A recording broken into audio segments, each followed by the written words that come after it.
త్వరలోనే దేశంలోకి నైరుతి రుతుపవనాలు ప్రవేశించనున్నాయి. మరో 10 రోజుల్లో కేరళను తాకనున్నాయని ఐఎండీ వెల్లడించింది. వాస్తవానికి అవి ఈ నెల 22న అండమాన్ కు 26న శ్రీలంకను తాకొచ్చని భావించగా అందుకు 10 రోజుల ముందుగానే శ్రీలంకలోకి ప్రవేశించాయి. ప్రస్తుతం శ్రీలంక అండమాన్ లో విస్తరించాయి.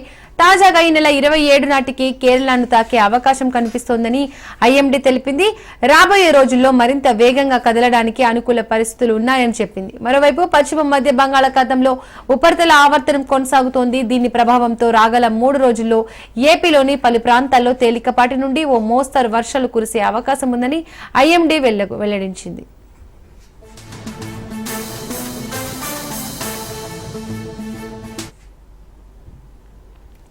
ఇక దేశంలోకి నైరుతి రుతుపవనాల ఆగమనంపై మరింత సమాచారం మా ప్రతినిధి సూర్యప్రకాష్ అందిస్తారు. ఎన్నడూ లేని విధంగా అయితే నైరుతి పవనాలు అయితే తీరం తాకే అవకాశం ఉంటుందని వాతావరణ శాఖ కేంద్రం వాళ్ళు అయితే తెలియజేస్తున్నారు. ప్రస్తుతం ఎక్కడ చూసినా సరే చల్లని ఉపరితల ఆవర్తనం ఏర్పడడంతో దాదాపు ఉపరితల ఆవర్తనం ఏర్పడడంతో సముద్ర మట్టానికి 1.5 కిలోమీటర్ల ఎత్తులో ఉపరితల ఆవర్తనం అయితే కొనసాగుతుంది. అందుకు అనుగుణంగా దాదాపు మన యొక్క 4 రాష్ట్రాలతో పాటు 4 రాష్ట్రాలు పరిసర ప్రాంతాల్లో కూడా వర్షాలు కురిసే అవకాశం అయితే తేలికపాటి నుండి మోస్తరు వర్షాలు కురుస్తాయని వాతావరణ శాఖ అధికారులు అయితే తెలియజేస్తున్నారు. ప్రస్తుతం అల్లూరు సీతారామరాజు జిల్లా, బాపట్ల, ఏలూరు, పార్వతీపురం, మన్యం జిల్లా, ప్రకాశం జిల్లా ఈ యొక్క ప్రాంతంలో దాదాపు మోస్తారు వర్షాలు అయితే కురిసే అవకాశం ఉంటుంది. ప్రస్తుతం అల్లూరు సీతారామరాజు జిల్లాలో అయితే ముఖ్యంగా అరకు ప్రాంతంలో అయితే దాదాపు ఎక్కువగా వర్షం ఉదయం నుండి అయితే కురవడం అయితే జరుగుతుంది. అలానే అనంతపురం, అన్నమయ్య, శ్రీ సత్యసాయి, వైఎస్ఆర్ జిల్లాలో అయితే భారీ వర్షాలు కురిసే అవకాశం అయితే ఉంది. అందుకు అనుగుణంగా అయితే స్థానికంగా ఉన్న అధికారులు అయితే అన్ని ఏర్పాట్లు జారీ చేయడం అయితే జరిగింది. ముఖ్యంగా నైరుతి పవనాలు అయితే ప్రస్తుతం శ్రీలంకను అయితే తాకడం అయితే జరిగింది. రాబోయే రోజుల్లో మరికొద్ది 4-5 రోజుల్లో అయితే మన ఆంధ్రప్రదేశ్ వైపు కూడా తాకే అవకాశం ఉంటుంది. ముఖ్యంగా తెలంగాణ ప్రాంతంలో దీని ప్రభావం ఉండడంతో ఎక్కువగా వర్షాలు కురిసే అవకాశం అయితే ఉంటుంది అని అయితే వాతావరణ శాఖ అధికారులు అయితే మనకు తెలియజేస్తున్నారు. పశ్చిమ మధ్య బంగాళాఖాతం దాన్ని ఆనుకొని ఉత్తర కోస్తా మీదుగా అయితే ప్రస్తుతం ఉపరితల ఆవర్తనం అయితే కొనసాగుతుంది. ఈ ఉపరితల ఆవర్తనం కొనసాగడంతో దాదాపు సముద్ర కెరటాలు మొత్తం అన్ని కూడా ముందుకు రావడం, దీని చుట్టూ కూడా మంచుతో కప్పుకునే విధంగా అయితే ఈ యొక్క ఆవర్తనం అయితే సాగుతూ ఉంది.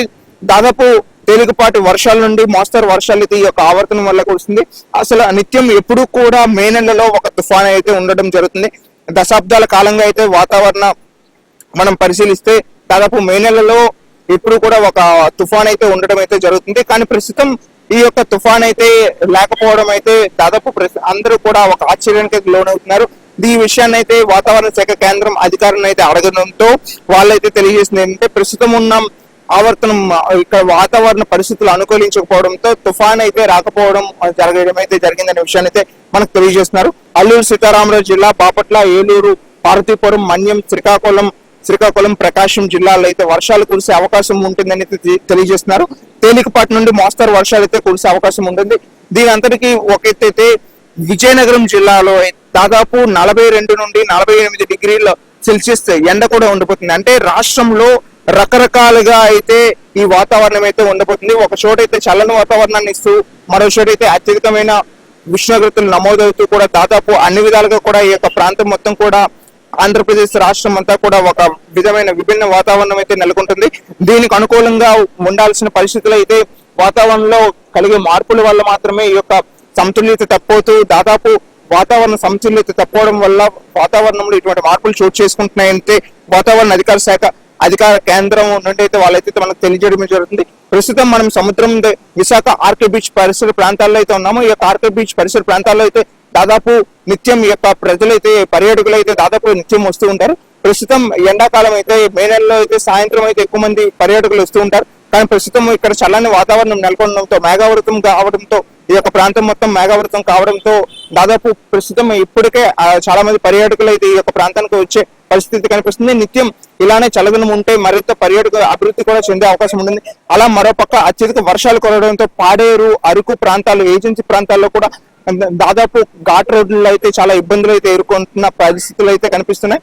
ముఖ్యంగా ఈ యొక్క వర్షం కురవడంతో నిత్యం టూరిస్టులు తిరిగే అరకు ప్రాంతంలో అయితే దాదాపు కొన్ని ఇబ్బందులు ఎదుర్కోవడం అయితే జరుగుతుందని అయితే చెప్తున్నారు. కానీ ఈ యొక్క అరకు అందాలను చూడడానికైతే మే నెలలో కూడా సంక్రాంతి సమయంలో ఏ విధంగా ఉంటుందో, డిసెంబర్, జనవరి నెలలో ఏ విధంగా ఉంటుందో అదే విధంగా ఇప్పుడు కూడా ఉండడంతో కొంతమంది అయితే ప్రకృతి ప్రేమికులు కూడా అరకు అందాలను అయితే ఆస్వాదించడం అయితే జరుగుతుంది. ఈ యొక్క ఉపరితల ఆవర్తనను ఆనుకొని దాదాపు 2 నుండి మరొక 3 రోజుల వరకు అయితే ఈ యొక్క వర్షాలు కురిసే అవకాశం ఉంటుంది. దీనికి అప్రమత్తంగా ప్రజలందరూ ఉండాలనే విషయం అయితే తెలుస్తున్నారు. అలానే కొన్ని చోట్ల అయితే వాతావరణం అత్యధికంగా ఉండడంతో, ఉష్ణోగ్రత అత్యధికంగా ఉండడంతో వాళ్ళు తగు జాగ్రత్తలు తీసుకొని వడగాళ్ళు ఎటువంటి ఇబ్బందులు పడకుండా జాగ్రత్తలు తీసుకోవాల్సిన విధంగా అధికారులు అయితే తెలియజేయడం అయితే జరుగుతుంది. నిత్యం ప్రజలు అప్రమత్తంగా ఉండాలనే విషయం అయితే తెలియజేస్తున్నారు. కెమెరా పర్సన్ ప్రసాద్ తో సూర్యప్రకాష్, రాజ్ న్యూస్, విశాఖపట్నం.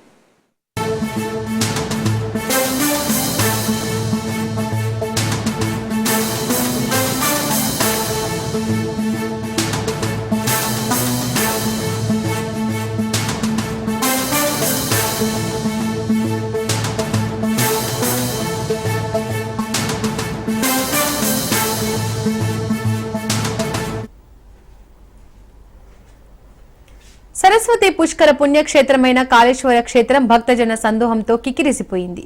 పుష్కరాల్లో భాగంగా 4వ రోజు భక్తులు త్రివేణి సంగమానికి పోటెత్తారు. ప్రతిరోజు 1,00,000 మంది భక్తులు పుణ్యస్నానాలు ఆచరిస్తున్నారు.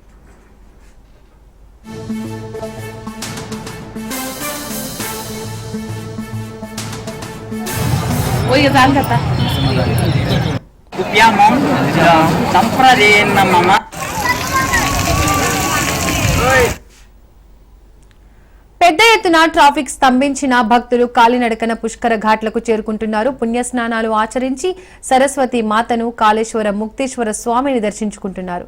వారాంతపు సెలవులు రావడంతో విద్యార్థులు, మహిళలు, ఉద్యోగులు భారీగా తరలివచ్చారు.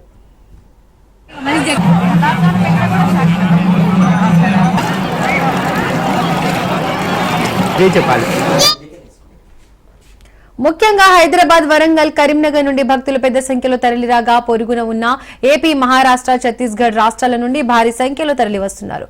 భక్తుల సంఖ్య ఒక్కసారిగా పెరగడంతో అధికారులు రద్దీని నియంత్రించలేని పరిస్థితి ఏర్పడింది.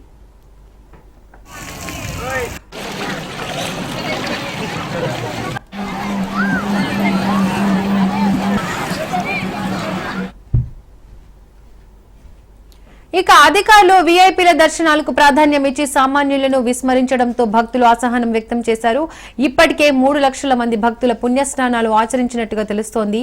12 ఏళ్లకు ఒకసారి సరస్వతి పుష్కరాలు జరుగుతాయి.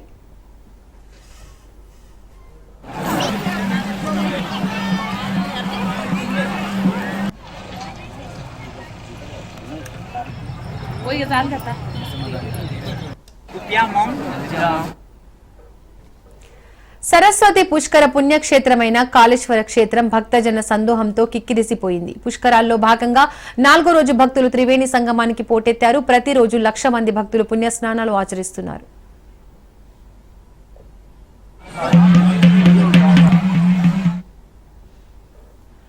పెద్ద ఎత్తున ట్రాఫిక్ స్తంభించిన భక్తులు కాలినడకన పుష్కర ఘాట్లకు చేరుకుంటున్నారు. పుణ్యస్నానాలు ఆచరించి సరస్వతి మాతను, కాళేశ్వర ముక్తేశ్వర స్వామిని దర్శించుకుంటున్నారు. వారాంతపు సెలవులు కావడంతో విద్యార్థులు, మహిళలు, ఉద్యోగులు భారీగా తరలివచ్చారు.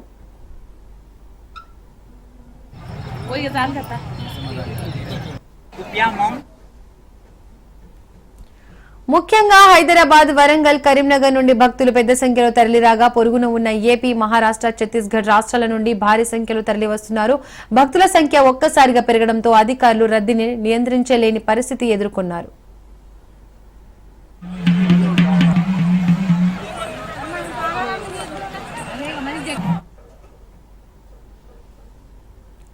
ఇక అధికారులు వీఐపీల దర్శనాలకు ప్రాధాన్యం ఇచ్చి సామాన్యులను విస్మరించడంలో భక్తులు అసహనం వ్యక్తం చేశారు. ఇప్పటికే 3 లక్షల మంది భక్తుల పుణ్యస్నానాలు ఆచరించినట్టుగా తెలుస్తోంది. 12 ఏళ్లకు ఒకసారి ఈ సరస్వతి పుష్కరాలు జరుగుతాయి.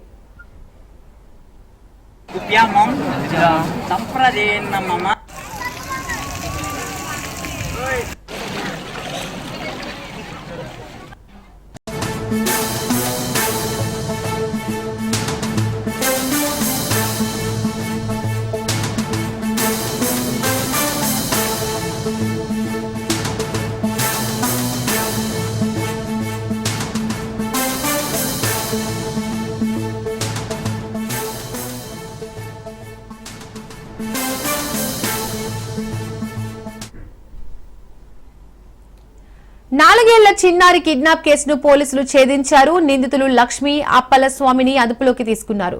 చిన్నారిని నిందితుల చెర నుండి అనకాపల్లికి తీసుకొస్తున్నట్లు పోలీసులు వెల్లడించారు. నిందితులు తొలుత చిన్నారిని గాజువాకకు తరలించినట్లు చెప్పారు. అంతేకాదు చిన్నారిని విక్రయించేందుకు ప్లాన్ చేసినట్లు విచారణలో వెల్లడైనట్లు తెలిపారు. ప్రస్తుతం నిందితులను రిమాండ్ కు తరలించామన్నారు. కాగా నిన్న అనకాపల్లిలోని లోకావారి వీధిలోని నివాసం వద్ద ఆడుకుంటుండగా చిన్నారి కిడ్నాప్ కు గురైంది. గాంధీ జంక్షన్ వద్ద ఓ మహిళ చిన్నారి లోహిత కనిపించింది. బజార్ జంక్షన్ లో చిన్నారి లోహితతో మహిళ బస్సు ఎక్కినట్లు పోలీసులు గుర్తించారు. బాధితుల ఫిర్యాదుతో రంగంలోకి దిగిన పోలీసులు సీసీ ఫుటేజ్ ఆధారంగా చిన్నారి లోహితను కాపాడారు.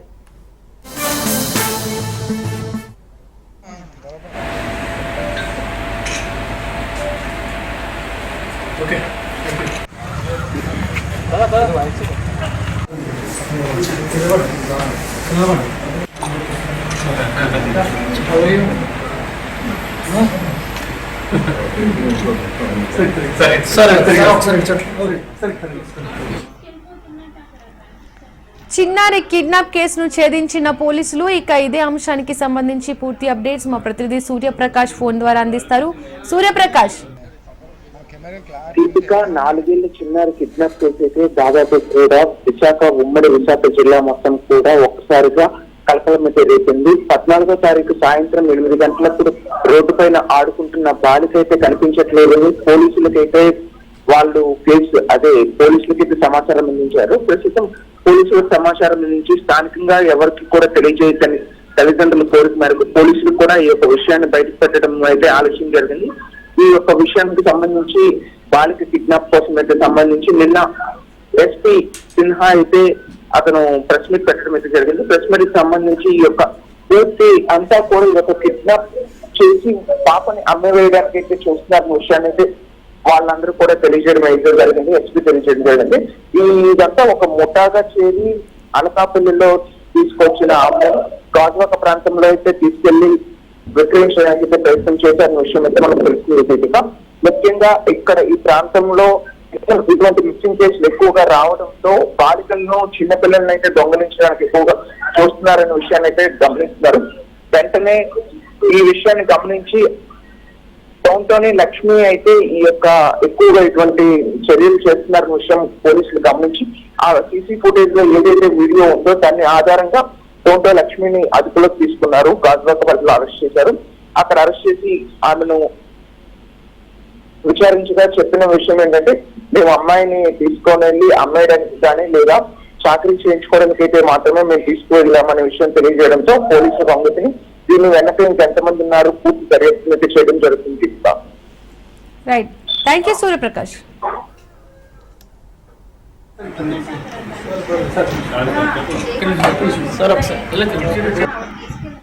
ఒక కంప్లైంట్ ఇవ్వడం జరిగింది అనకాపల్లి టౌన్ పోలీస్ స్టేషన్ లోనే. Complainant is victims mother. వాళ్ళు లోకవీరి వీధి అనకాపల్లిలోనే ఉంటున్నారు. అక్కడ నుంచి on 14th between 8 AM to 6 PM ఈ 4-year-old పాప రోహిత అక్కడ నుంచి మిస్సింగ్ అయ్యారు. అది కంప్లైంట్ వచ్చిన తర్వాత మన 6 search and rescue teams prepare చేయడం జరిగింది under the overall control of additional SP admin and in charge SGPO DSP DTC Mohan Rao గారు. మనకి ఒక lookout notices regarding this girl child అన్ని గ్రూప్స్ కి సర్క్యులేట్ చేయడం జరిగింది.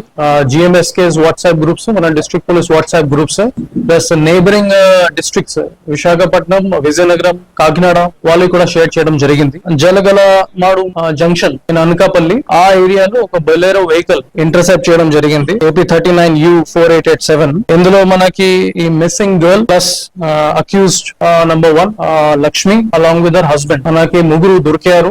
Immediately intercepted women police help తో పాటు గర్ల్ ని రెస్క్యూ చేయడం జరిగింది అండ్ ముద్దాయిని కూడా పట్టుకోవడం జరిగింది. ఒక కంప్లైంట్ ఇవ్వడం జరిగింది అనకాపల్లి టౌన్ పోలీస్ స్టేషన్ లోనే.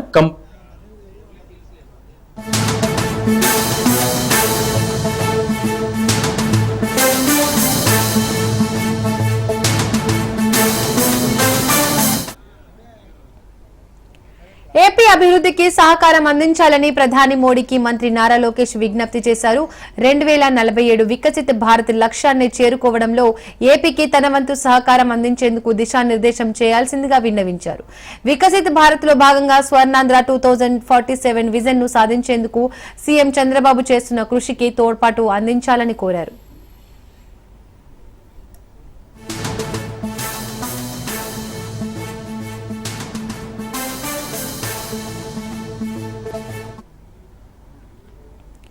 భార్య బ్రాహ్మణి కుమారుడు దేవాంశ్ తో కలిసి మంత్రి లోకేష్ ప్రధాని మోడీని మర్యాదపూర్వకంగా కలిశారు. ఢిల్లీలోని మోడీ నివాసానికి వెళ్లిన లోకేష్ కుటుంబం దాదాపు 2 గంటలు ప్రధానితో మాట్లాడారు. మోడీకి లోకేష్ శాల్వా కప్పి తిరుమల శ్రీవారి విగ్రహాన్ని అందజేశారు.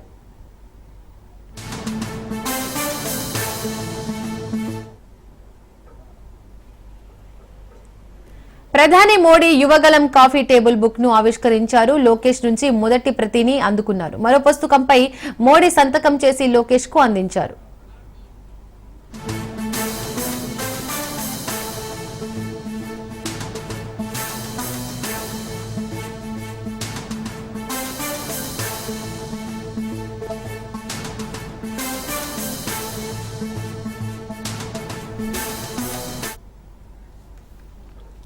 ఇక 2024 ఎన్నికలకు ముందు లోకేష్ చేపట్టిన 3132 కిలోమీటర్ల పాదయాత్ర విషయాలను ఈ కాఫీ టేబుల్ బుక్ లో పొందుపరిచారు. యువగళం పాదయాత్ర జగన్ అరాచక పాలనను అంతం చేసి ఎన్డీఏ కూటమి విజయానికి బాటలు వేసిందని లోకేష్ వివరించారు.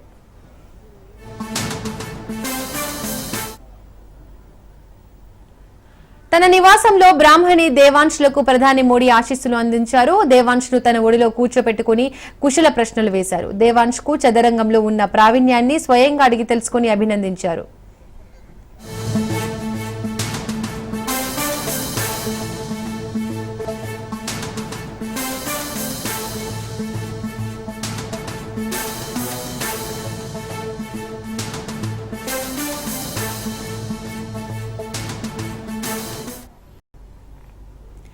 నేను రాను బిడ్డో సర్కారు దవాఖానకు అనేది ఇంకా కొనసాగుతూనే ఉంది. ప్రభుత్వ ఆసుపత్రిలో వైద్యం అందించాల్సిన వైద్యులు సొంత ఆసుపత్రులపై ఫోకస్ పెడుతున్నారు. విధి నిర్వహణను నిర్లక్ష్యం చేస్తున్న వైద్యుల వల్ల అనేక మంది ప్రాణాలను కోల్పోవలసి వస్తోంది. ప్రభుత్వాలు ఎన్ని మారినా ప్రభుత్వ ఆసుపత్రి తీరులో మార్పు రాలేదు. ప్రజాప్రతినిధులు కూడా చోద్యం చూస్తుండటంతో ఇక్కడి వైద్యులకు ఆడిందే ఆట పాడిందే పాటగా నడుస్తోంది.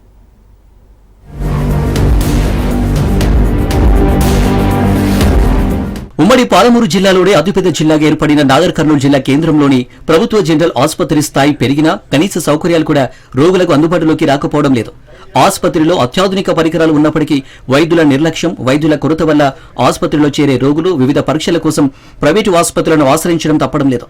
నిపుణులు అయిన వైద్యులు అందుబాటులో ఉన్నప్పటికీ ఆసుపత్రి సూపరింటెండెంట్, ముఖ్యాధికారులు వైద్య సిబ్బందిపై ఆజమాయిషీ చేయడంలో పూర్తిగా విఫలమయ్యారు. దీంతో వందలాది మంది రోగుల అవస్థలు వర్ణనాతీతమయ్యాయి.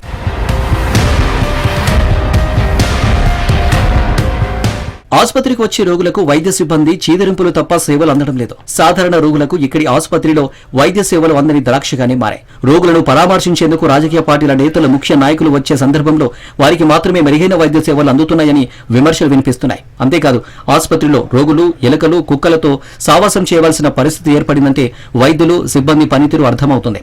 డెలివరీలకు వచ్చే గర్భిణీలకు కూడా సేవలు అందడం లేదు. ప్రసూతి వార్డులో సరిపడినన్ని మంచాలు లేకపోవడం వల్ల అదనంగా వచ్చే ప్రెగ్నెన్సీ మహిళలకు సేవలు అందడం లేదు. ఇదేంటని వైద్య సిబ్బందిని ప్రశ్నించగా మంచాలు లేకపోవడం వల్లే సేవలు అందడం లేదని సమాధానం ఇస్తున్నారు. రేడియాలజిస్టు పోస్టు ఖాళీగా ఉండడం వల్ల గర్భిణీలకు పరీక్షలు చేయడంలో కూడా ఇబ్బందులు ఏర్పడుతున్నాయి.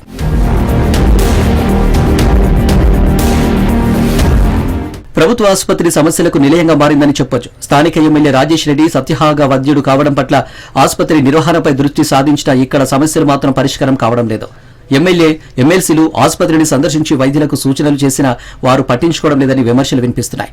ఆసుపత్రిలో తాగునీటి సమస్యను పరిష్కరించేందుకు బోరు వేసి సమస్యలు పరిష్కరించాలని ఆదేశించినప్పటికీ నేటికి రోగులకు సత్యసాయి ట్రస్ట్ ద్వారా అందించే నీరు మాత్రమే లభ్యమవుతుంది.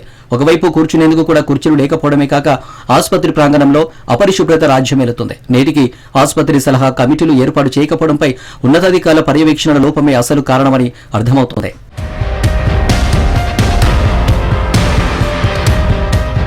ఏదేమైనా ప్రజలకు ఉచిత వైద్యం కోసం ప్రభుత్వం ఏర్పాటు చేసిన ప్రభుత్వ ఆసుపత్రుల్లో ఇన్ని సమస్యలు తలెత్తడంపై ప్రజలు ఆగ్రహం వ్యక్తం చేస్తున్నారు. ఇప్పటికైనా ప్రభుత్వ ఆసుపత్రుల్లో అన్ని సౌకర్యాలతో పాటు అవసరమైన వైద్యులను కూడా తమకు అందుబాటులో ఉంచాలని వారు కోరుతున్నారు.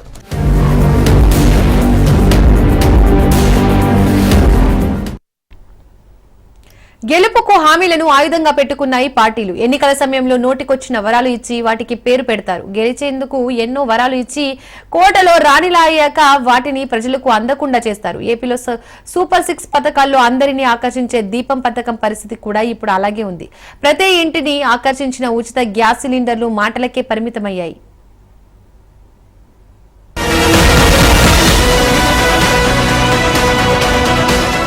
ఎన్నో ఆశలతో కూటమి ప్రభుత్వంలో భారీ మెజార్టీతో గెలిపించుకున్న ప్రజలకు సంక్షేమ పథకాలు అందడంలో అలసత్వం చూపిస్తున్నారని ఆగ్రహం వ్యక్తం చేస్తున్నారు. ప్రతి పేదవారికి అందించే 3 ఉచిత గ్యాస్ సిలిండర్ల విషయంలో ప్రభుత్వం నీరుగార్చింది. నియమ నిబంధనల పేరుతో ప్రజలు ఆశలపై నీరు చల్లింది ప్రభుత్వం. గత ప్రభుత్వంలో గ్యాస్ సిలిండర్పై 100 లేక 180 వచ్చిన సబ్సిడీ కూడా రావడం లేదని, సిలిండర్లు విడిపించినా తిరిగి సబ్సిడీ డబ్బులు కూడా రావడం లేదని ప్రజలు ఆరోపిస్తున్నారు. కొత్త ప్రభుత్వం అవుతున్న తర్వాత దీపం డబ్బులు రూపాయి డబ్బులు పడలేదండి. పడుతుందేమో అన్ని ఎదురు చూసాము, ఎవరు అడిగిన సరే ఎవరు పట్టించుకోలేదండి. పాత ప్రభుత్వం ఉన్నప్పుడు మనకి నెలకు డబ్బులు ఇచ్చేవారు, ఏదో 100-200 వేసేవారండి మన ఎక్కడలోని. ఎప్పుడైతే రూపాయి డబ్బులు ఎవరు ఇవ్వలేదండి, ఎవరు అడిగినా ఎవరు పట్టించుకోవట్లేదు.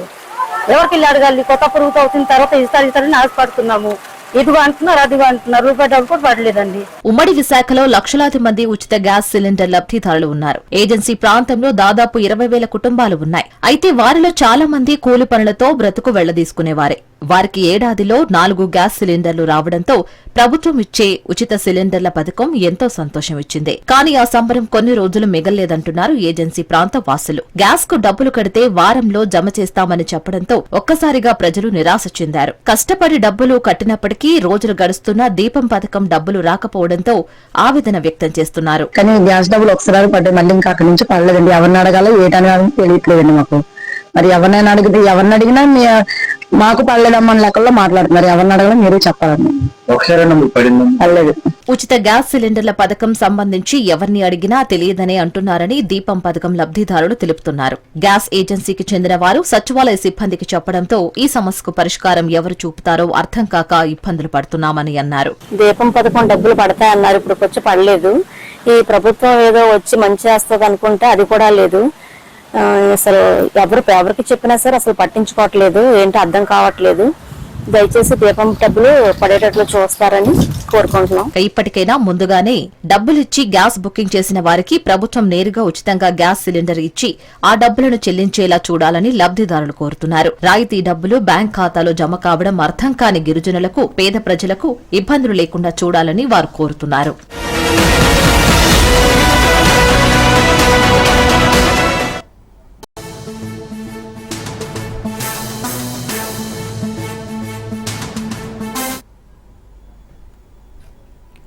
మానుకోటలో చిన్నగూడూరు ఎస్ఐ నిర్వాకం సంచలనంగా మారింది. దళిత కుటుంబాన్ని ఎస్ఐ ప్రవీణ్ కుమార్ రెడ్డి వేధిస్తున్నారు. దుంపల నాగలక్ష్మి కుటుంబాన్ని ఎస్ఐ వేధిస్తున్నట్టుగా తెలుస్తోంది. చెప్పింది వినకుంటే జైలుకు పంపిస్తానని బెదిరింపులకు పాల్పడుతున్నారని బాధితులు వాపోతున్నారు.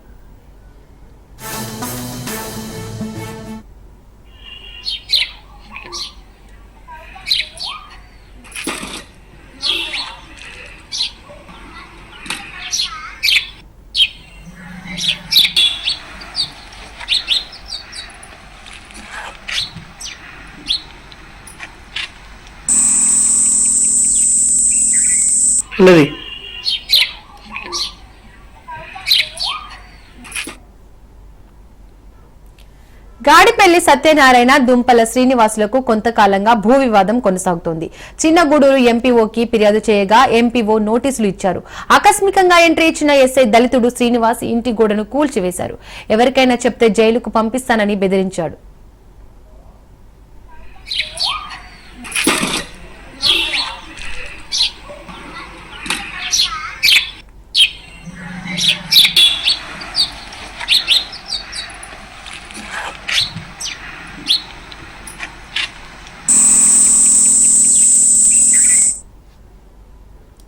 అసలు అసలు సివిల్ కేసుల్లో పోలీసులు జోక్యం చేసుకోవద్దు. ఒకవేళ భూ తగాదాలపై ఫిర్యాదులు వస్తే SOP ప్రకారం నడుచుకోవాలని ఆదేశాలు ఉన్నాయి. అవి కాదని తాను చెప్పిందే చట్టం, తాను చెప్పిందే న్యాయం అంటున్న SI ప్రవీణ్ వ్యవహరించాడు. పోలీసుల నిర్వాకంపై శ్రీనివాసుల భార్య లక్ష్మి నిలదీయడంతో వేధింపులు మరింత ఎక్కువ చేశారని వాపోతున్నారు. ఉన్నతాధికారులు స్పందించి తనకు న్యాయం చేయాలని బాధితులు కోరుతున్నారు.